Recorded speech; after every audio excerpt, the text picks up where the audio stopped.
Boa tarde, todos amigos e irmãos. Vamos abrir as nossas Bíblias em Marcos, capítulo 12. E vamos ver o que a Palavra de Deus nos tem a dizer dos versículos 28 ao 35. Esta tarde nós vamos ouvir a Palavra de Deus a falar-nos de dois assuntos bastante importantes para a fé cristã. O amor e a divindade de Jesus.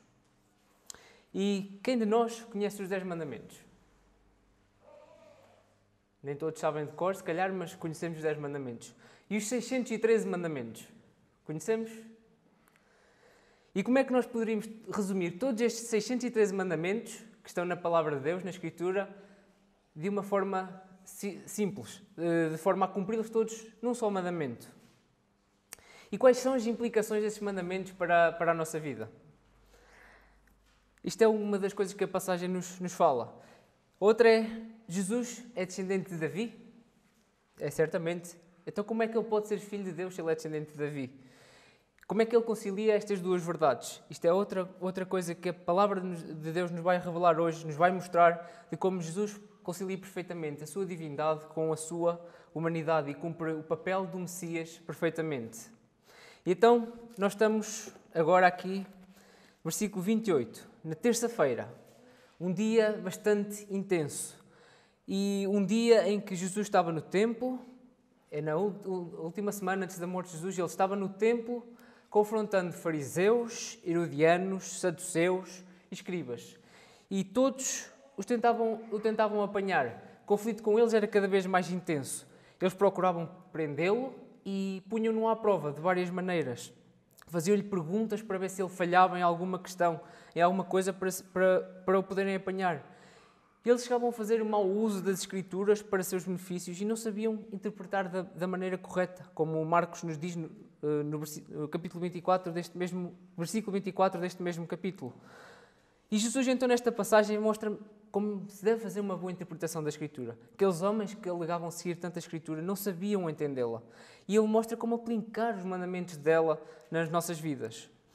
E Jesus passa aqui nesta passagem de interrogado, aquele que era confrontado, para aquele que faz as perguntas e que ensina com as suas perguntas. Então, eles chegaram ao ponto de não conseguir confrontar mais, como vamos ver, e não conseguir dizer mais nada, porque Jesus sabia tudo. Ele aplica a palavra de forma correta, ele interpreta de forma correta, como nós vamos ver, porque ele é a própria palavra de Deus. E vamos então, sem mais demoras, recorrer à leitura da passagem. Marcos 12, a partir do versículo 28 até ao 37. Chegando um dos escribas, tendo ouvido a discussão entre eles, vendo como Jesus lhes houvera respondido bem, perguntou-lhe: qual é o principal de todos os mandamentos? Respondeu Jesus: o principal é: ouve, ó Israel, o Senhor nosso Deus é o único Senhor. Amarás, pois, o Senhor teu Deus de todo o teu coração, de toda a tua alma, de todo o teu entendimento e de toda a tua força. O segundo é: amarás o teu próximo como a ti mesmo. Não há outro mandamento maior do que estes. Disse-lhe o escriba: muito bem, mestre, e com verdade disseste que Ele é o único e não há outro senão Ele, e que amar a Deus de todo o coração e de todo o entendimento e de toda a força, e amar ao próximo como a si mesmo, exceto todos os holocaustos e sacrifícios. Vendo Jesus que ele havia respondido sabiamente, declarou-lhe: não estás longe do reino de Deus. E já ninguém mais ousava interrogá-lo. Jesus, ensinando no templo, perguntou: como dizem os escribas que o Cristo é filho de Davi? O próprio Davi falou pelo Espírito Santo. Disse o Senhor ao meu Senhor: assenta-te à minha direita até que eu ponha os teus inimigos debaixo dos teus pés. O mesmo Davi chama-lhe Senhor, como pois é ele seu filho. E a grande multidão o ouvia com prazer. Então nós vamos dividir a nossa passagem em dois pontos. Temos do versículo 28 ao 34 o grande mandamento dado por Jesus. E depois dos versículos 35 ao 37 vemos a grande pergunta que Deus faz, a mais importante das perguntas: de quem Cristo é filho. Então, partindo para a primeira parte, o grande mandamento, nós vemos logo no versículo 28 que um escriba chega diante dele, vendo que ele respondia bem àqueles homens, que respondeu bem aos saduceus quando o confrontaram, ele chega ao pé dele e faz-lhe uma pergunta pertinente. Qual é o maior, o principal de todos os mandamentos? E primeiro nós temos que entender quem é que são os escribas. O que é um escriba? Os escribas eram aqueles que examinavam as questões mais difíceis e delicadas da lei. Eles acrescentavam à lei mosaica decisões sobre vários tipos, com a intenção de elucidar o seu significado e extensão. E eles faziam isso em detrimento da religião. E como o conselho de homens experimentados na lei era necessário para o exame de todas as causas e solução de questões difíceis, eles tornavam-se membros do Sinédrio, alguém importante. E eles eram postos no lugar, ou estavam mencionados em conexão com os sacerdotes e os anciãos do povo. Alguém importante, que conhecia a lei, que interpretava a lei e que ensinava a lei. Então este homem era alguém que sabia bem as Escrituras. E ele faz esta pergunta, vendo como Jesus respondia aos outros, da seguinte maneira: qual é o principal de todos os mandamentos? E nós vemos na passagem paralela a esta, em Mateus 22, no versículo 35, que esta pergunta poderia não ser tão inocente assim. Se nós abrirmos as nossas Bíblias em Mateus 22, vamos ver que o que Mateus diz é que ele estava experimentando Jesus. Mateus 22, 35. É o mesmo episódio, é o mesmo relato, e diz o seguinte: e um deles, intérprete da lei, experimentando-lhe, perguntou: Mestre, qual é o grande mandamento da lei? Então vemos que aqui Mateus diz que ele estava experimentando. Ele estava a experimentar Jesus, então quando faz esta pergunta, mas nós não sabemos se era no mau sentido ou no bom sentido. Nós não podemos alegar nem dizer algo concreto porque não sabemos. Aquilo que nós sabemos é que, até agora, nenhum daqueles grupos se estava a dar bem com Jesus naquilo que Jesus dizia. Porque Jesus confrontava-os, eles estavam a tentar apanhar Jesus em algo de mal. Mas nós também não podemos dizer até que ponto é que as intenções do escriba, quando fez esta pergunta, já não tinham mudado. Ele podia ter o intuito de chegar ao pé de Jesus e querer prová-lo, experimentá-lo, ver se o apanhava algo de mal. Mas também podia estar com o intuito de experimentá-lo, de ver se ele respondia bem e se comprovava aquilo que a Escritura realmente diz. E até que ponto é que ele já não fez aquela pergunta com um bom sentimento. Então nós podemos analisar também que esta questão, qual é o principal de todos os mandamentos, era uma questão debatida ao longo dos séculos pelos judeus. Como eu já disse, a lei mosaica era composta por 613 mandamentos. 365 deles eram negativos e 248 eram positivos. E havia duas tendências para estudar a lei. Uma era sintetizando, resumindo tudo da melhor maneira, e outra era ramificando toda a lei. Então eles tentavam decifrar qual era o mandamento mais importante. E Jesus não o deixou sem resposta. Ele utilizou a palavra de Deus para lhe responder então à sua pergunta. E vemos no versículo 29 e 30 a resposta. Jesus diz o seguinte: o principal é: ouve, ó Israel, o Senhor nosso Deus é o único Senhor. Amarás, pois, o Senhor teu Deus de todo o teu coração, de toda a tua alma, de todo o teu entendimento e de toda a tua força.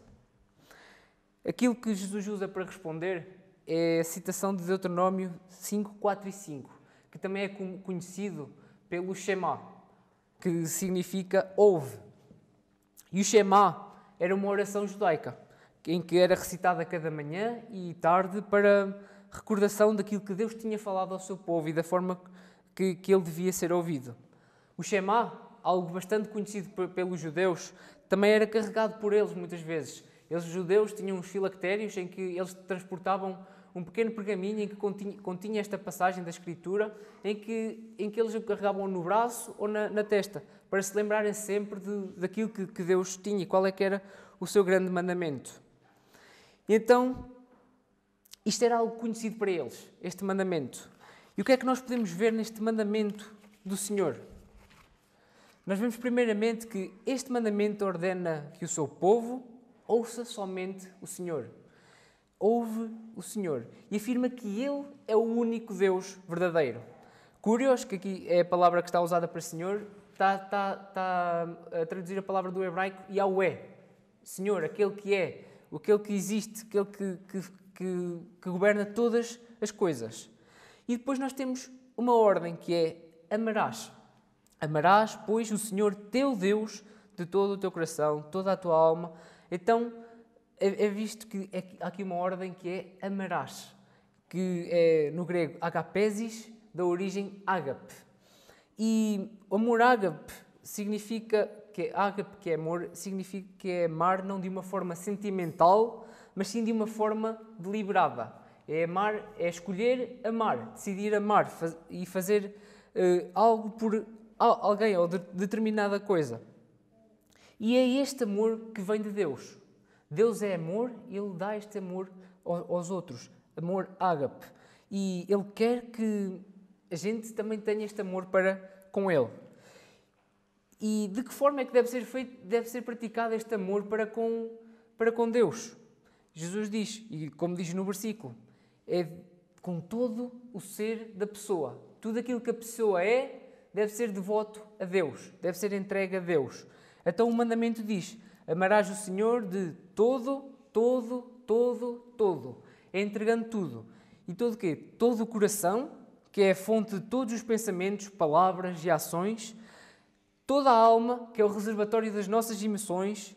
Todo o entendimento, que é a consciência e nossas habilidades intelectuais. E toda a força, que é a habilidade, poder e vigor da pessoa. E quando não há uma destas partes, se nós queremos amar Deus e não amamos com uma destas partes, nós já não estamos a amar Deus da maneira que Ele quer. E nós podemos então sintetizar este mandamento da seguinte forma. Ama ao Senhor fervorosamente. Ama ao Senhor com tudo aquilo que és e com tudo aquilo que tu fazes.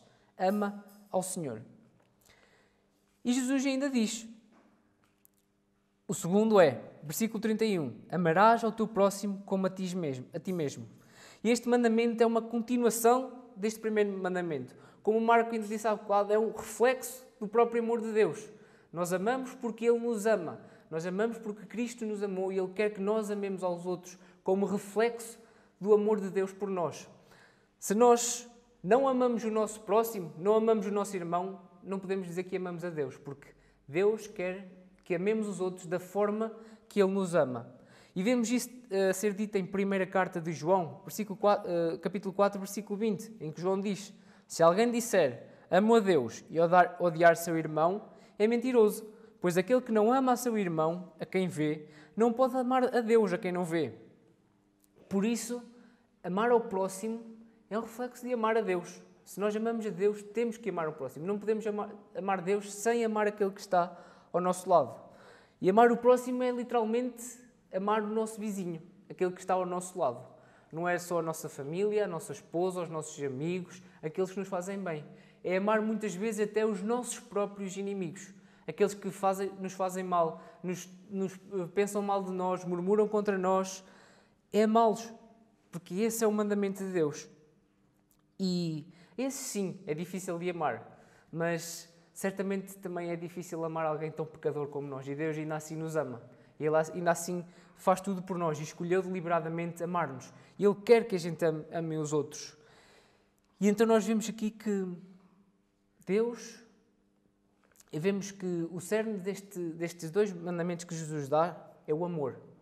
Ama fervorosamente. Ama ao Senhor mais que tudo. E toda a lei se resume nisto. Entrega a tua vida ao Senhor. Escolhe amá-lo apesar de todas as coisas. E o escriba, depois de Jesus responder, aquele que conhece a lei, vê que Jesus respondeu bem. E ele reconhece isso. Ele diz, muito bem, mestre, e com verdade disseste. Ele reconhece aquilo que Jesus disse e citou novamente aquilo que Jesus disse sem acrescentar grande coisa. Acrescentou no fim que sim, que vale mais este amor a Deus, vale mais do que qualquer sacrifícios e holocaustos. E toda aquela multidão que estava ali sabia o que é que são sacrifícios e holocaustos. Muitas vezes eles eram usados por aquela multidão para ter uma exibição de falsa piedade, mostrar o seu amor para com Deus. Eram obras que eles faziam para se mostrar que eram alguém realmente devotos e que na verdade não era. Eles não estavam a amar Deus fazendo esses sacrifícios, fazendo aqueles holocaustos. E Jesus diz, é mais importante do que tudo amar. E o escriba reconheceu isso que Jesus disse. O amor é que é verdadeiramente importante. E Jesus, no versículo 34, vendo que ele tinha entendido o que Jesus quis dizer, declarou algo importante, como nós vemos. Jesus declarou-lhe, não estás longe do reino de Deus. E esta afirmação mostra-nos três coisas. A primeira é que Jesus é quem declara quem está dentro do reino de Deus ou não. É Ele que tem esse poder. Ele mostra mais uma vez a sua autoridade sobre todas as coisas. Não é mais ninguém que pode escolher estar dentro do reino de Deus ou não. É Jesus quem o declara. Ele diz, este está e este não está. Porque Ele é que tem a autoridade, Ele é que tem esse poder. É Ele que leva as pessoas para o reino de Deus. E segundo, Jesus declara que Ele ainda não está no reino de Deus. Não está longe, mas não está lá dentro. Ele não está no reino de Deus apenas por conhecer a lei. Ele tem que fazer muito mais do que isso. E esse é o terceiro ponto. Jesus encoraja-o a entrar no reino de Deus com esta declaração. Ele diz, não estás longe. Ele diz que ele entende a lei. Ele sabe o que é preciso fazer. Agora, se tu sabes o que é preciso fazer, põe isso em prática. Põe isso à prova. Cumpre estes mandamentos. E verás que, pela fé, entrarás no reino de Deus. É preciso pôr a teoria toda em prática. E o escriba já sabe o que é preciso fazer. Ele sabe o que é, então Jesus encoraja-o para entrar. Ele faz isso com aqueles que ele quer chamar-se. Ele encoraja-os para entrar no reino de Deus. E então, a partir deste momento, mais ninguém ousou perguntar-lhe nada. Jesus tinha sido confrontado com 4 perguntas até aqui e todos foram calados por aquele que tem toda a autoridade. Jesus calou os seus inimigos e mostrou a sua autoridade e sabedoria sobre todas as coisas. Em nada o conseguiram apanhar. Porquê? Porque Ele é perfeito. Então, aplicando isto às nossas vidas, o que é que isto nos quer dizer? Se amamos o Senhor desta maneira, nós estamos no reino de Deus. Se nós cumprimos este mandamento, nós estamos no reino de Deus. Mas se nós não o fizermos, não estamos. Podemos conhecê-lo, mas não passamos da porta para lá. Estamos cá fora. Podemos estar perto, mas não estar dentro. E Jesus fala aqui de uma coisa que nos afeta muito. Ele fala contra a idolatria, a raiz de todos os pecados. Nós, seres humanos, somos idólatras, que facilmente substituímos o lugar de Deus por qualquer outra coisa, seja um objeto ou não. Facilmente o lugar de Deus é substituído no nosso coração. Somos dominados pelos ídolos do sexo, do poder, do dinheiro, da aceitação, do sucesso, da família, da religião. Tudo nós somos capazes de fazer um ídolo, desde a coisa mais simples. O próprio Calvino já dizia, o coração humano é uma fábrica de ídolos. E todos aqueles religiosos que ali estavam perante Jesus eram idólatras, que amavam mais a sua religião do que o próprio Deus. E nós somos assim hoje também. Não conseguimos cumprir a lei por nós mesmos. Em algum momento falhamos. De qualquer coisa, tornamos algo mais importante do que Deus. Até mesmo nós próprios. E Jesus afirma claramente aqui que não pode haver nada mais importante nas nossas vidas do que Deus. E nós somos chamados a obedecer este mandamento. Deus é o único Deus verdadeiro e Ele sabe todas as coisas. Ele é soberano e por isso só Ele deve ser adorado. E as nossas vidas devem ser totalmente entregas a Ele. Por isso, temos que fazer um exame a nós mesmos. Olhar para a nossa vida e ver em que situação estamos e perguntar a nós mesmos: qual é o meu ídolo? O que é que eu adoro? O que é que eu amo? Ele muitas vezes está bem disfarçado. Mas se nós procurarmos bem no fundo das nossas intenções, se examinarmos os nossos sentimentos, as nossas ações, e se virmos bem lá no fundo do nosso coração, lá está Ele, como um cancro, corrompendo e denegrindo todas as outras coisas, apoderando-se da nossa vida e ocupando o lugar daquele que é único e a quem pertence aquele lugar, que é o lugar de Deus. Nesse lugar está um ídolo, dando cabo da nossa vida. E esse ídolo não pode ser somente destruído, porque assim que ele for destruído, novamente irá surgir um novo ídolo a ocupar o seu lugar. Este ídolo tem que ser substituído por Deus, aquele a quem pertence aquele lugar.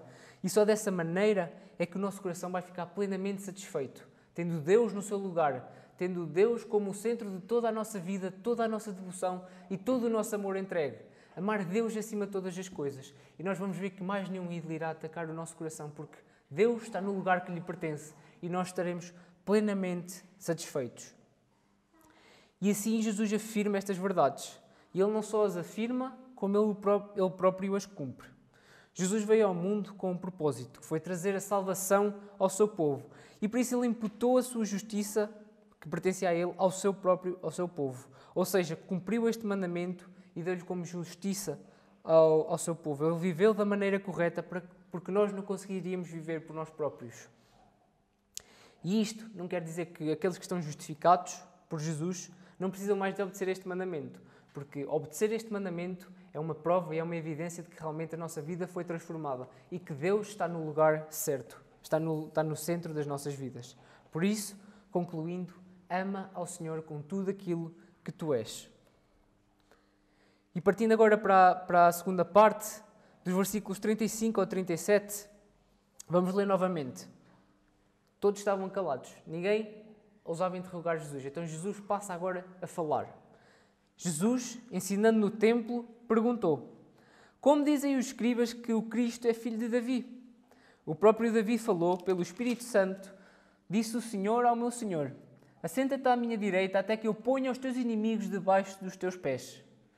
O mesmo Davi chama-lhe Senhor, como pois é ele seu filho? E a grande multidão o ouvia com prazer. Então, como Cristo, o Messias, pode ser filho de Davi? É a pergunta que Jesus faz a estes homens, àquela multidão que lá estava. Parece ser uma pergunta aparentemente fácil. Então, o Messias, Cristo, vem da descendência de Davi. É filho de Davi, é seu descendente. Mas isto não está completo, não diz tudo. Esta é uma das partes da resposta, sim, mas a resposta requer mais informação. Jesus queria com isto perguntar: o Messias é somente um descendente de Davi? É meramente um dos seus descendentes, dos seus filhos, seus netos, bisnetos, o que quer que seja? Não, o Messias é muito mais do que isso. Então Jesus começa a desenvolver a sua resposta.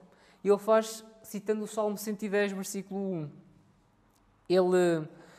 Este salmo, podemos ver aqui, disse o Senhor ao meu Senhor: assenta-te à minha direita até que eu ponha os teus inimigos debaixo dos teus pés. Então vemos aqui duas coisas. Primeiro vemos que Jesus usa a Escritura para lhes mostrar, mais uma vez, aquilo que estava a dizer, mostrar a sua veracidade e mostra como Davi, quando escreveu estas coisas, estava inspirado pelo Espírito Santo. Não é algo que foi dito por homens, mas foi dito sim por Deus. Foi o Espírito Santo que o revelou. E não eram somente suas palavras. E ele mostra como Davi acreditava que o Messias viria da sua descendência e era seu Senhor. Jesus interpreta então o Salmo 110 e declara que é um salmo messiânico que diz respeito ao Cristo que haveria de vir. Então, vemos aqui, disse o Senhor ao meu Senhor. No hebraico seria disse o Senhor Yahweh ao meu Senhor Adoni. No grego, quando Jesus fala a estes homens, fala ou é escrito em Marcos com a mesma frase, Kurios, e a raiz da palavra é Kurios, que serve para Senhor ou para Deus, que é aquele que governa. Então Deus está a falar aqui, a dizer que o Messias é descendente de Davi, mas também é Senhor de Davi. E o Senhor Davi só pode ser chamado de seu filho pela sua descendência. Ele é realmente filho de Davi porque é um rebento que vem da sua descendência. Mas ele também é muito mais do que isso. O Messias é a raiz de Davi. E eu convidava-vos a abrir as vossas Bíblias em Isaías 11, versículo 1. Isaías capítulo 11, versículo 1. Nós vemos o seguinte.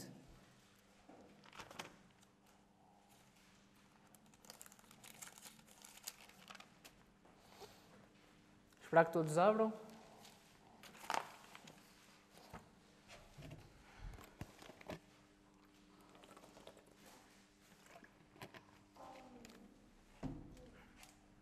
Isaías 11, 1. Do tronco de Jessé sairá um rebento, e das suas raízes um renovo. Então, o Messias seria alguém que seria um rebento de Davi. Jessé, que era o pai de Davi. E no versículo 10 nós lemos, no mesmo capítulo, naquele dia recorrerão as nações à raiz de Jessé, que está posta por estandarte dos povos. A glória lhe será a morada. Então, o rebento de Jessé também é a raiz de Jessé. E agora vamos abrir as nossas Bíblias em Apocalipse, capítulo 5, e ver como João aborda este assunto e como ele intitula o Cristo. Apocalipse, capítulo 5, versículo 5.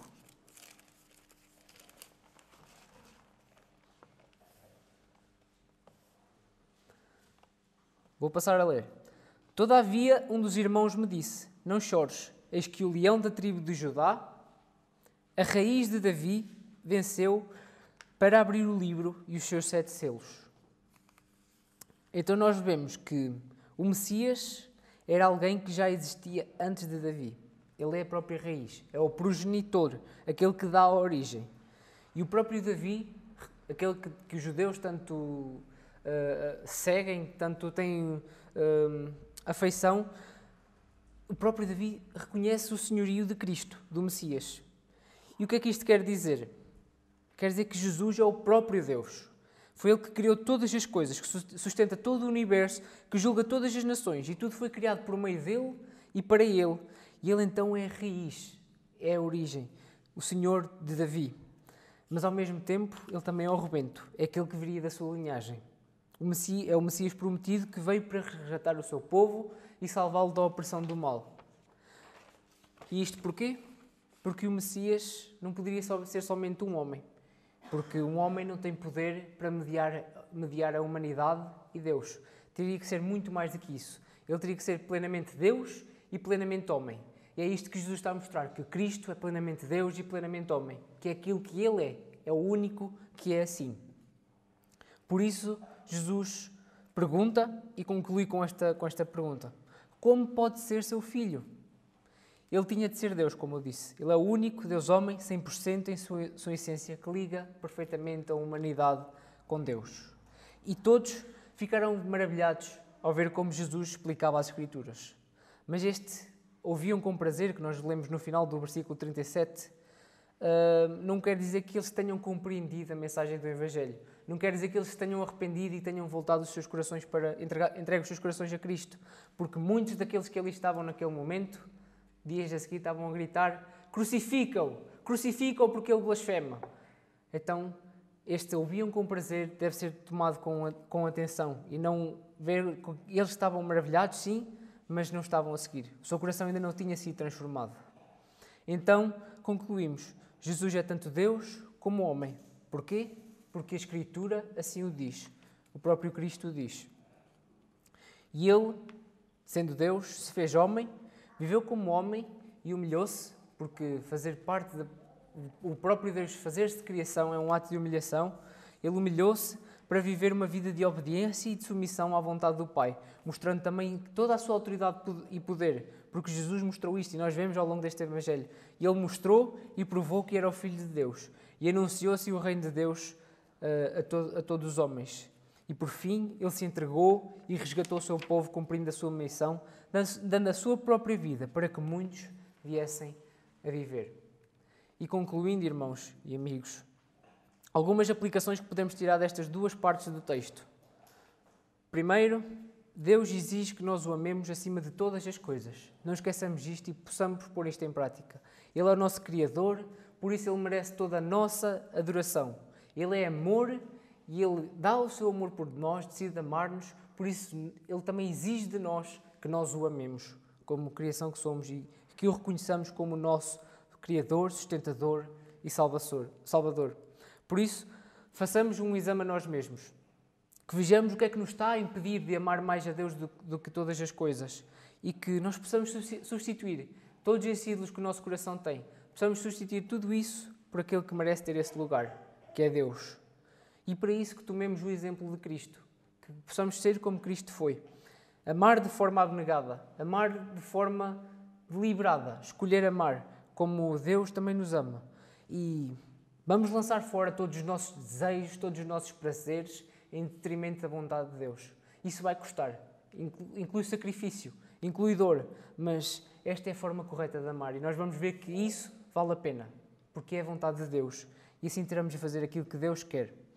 E como prova dessa mudança na tua vida, ama o próximo como a ti mesmo e exporta todo o amor que recebes de Deus e graça, exporta para os outros e ama o próximo como a ti mesmo.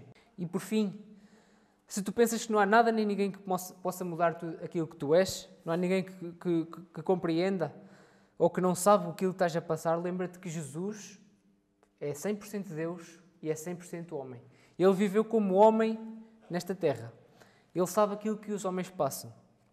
Primeiro, Ele pode transformar a tua vida, porque Ele é Deus. Ele tem esse poder e essa autoridade. Jesus é o único com poder e autoridade para perdoar todos os nossos pecados. Por isso, nós reconhecemos que temos pecado e devemos reconhecer, entreguemos as nossas vidas a Ele e confiemos nele, porque Ele é Deus e Ele tem essa autoridade. E depois, Ele é 100% homem. Ele é o homem das dores, como nos diz Isaías. Ele fez tudo para que nós pudéssemos encontrar alívio. E Ele sofreu mais do que nós algum dia poderemos imaginar. Viveu como homem, sofreu as nossas dores, mas ainda assim Ele sofreu a santa e justa ira de Deus para que nós não o pudéssemos levar com ela. Sofreu aquilo que nós não poderíamos mesmo suportar. Ele sabe o que é o sofrimento. Por isso, confia em Cristo. Confia que Cristo vive, que Ele é Senhor, que Ele reina e que Ele é plenamente Deus e que tem poder para te salvar e Ele é o teu único Salvador. Confia em Cristo e tu vais ver que a tua vida vai ser transformada. Tem fé, ama a Deus acima de tudo e crê que Cristo é o teu Salvador e verás mudança na tua vida.